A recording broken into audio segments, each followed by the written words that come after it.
ধরেন এখানেও তো ডিজিএফ এর অনেকের নাম চলে আসবে। তো সর্বাঙ্গী ব্যথা ঔষধ দিব কথা।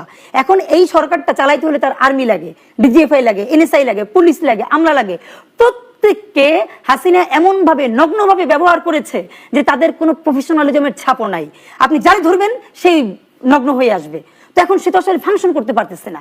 এখন এইখানে যদি আমরা বিপ্লবটা করে ফেলতে পারতাম তাহলে দুর্দান্ত হতো, এই কাঠামোটাই ভেঙে ফেলতে পারতাম। এখন আমরা বিপ্লবও করতে পারি নাই, গণ অভ্যুত্থানের ফসল ঘরে তুলতে পারি নাই। এই ক্রাইসিসের একটা শুধু সমাধান ছিল, সেইটা আমি বলবো বিএনপির দায়।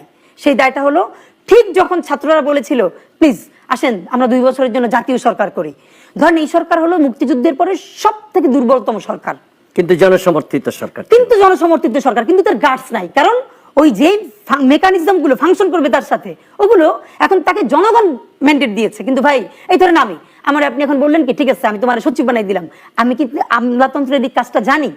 একটা হলো এই কাজটা বোঝা, ওটা তো প্রফেশনাল, ওটা তো মেকানিজম। আপনি যদি আজকে বলেন আমাকে আপনার টিভি চ্যানেলটা আজকে থেকে চালাবো, এটা আপনি আমার দিয়ে দিতে পারেন, কিন্তু আমি চালাইতে পারবো? আমি তো টেকনিক্যাল কাজবাজ জানি না। তো এখন আমলাতন্ত্রে যত রিক্রুটমেন্ট হয়েছে, পুলিশে হয়েছে, সবই তো ওই লোকজন। এখন তো সম্ভব না কালকেই বিসিএস নিয়ে একজন রে ধরেন আপনি অ্যাসিস্ট্যান্ট কমিশনার পদে যোগ না দেওয়া আপনি তার এডিশনাল সেক্রেটারি বানাবেন।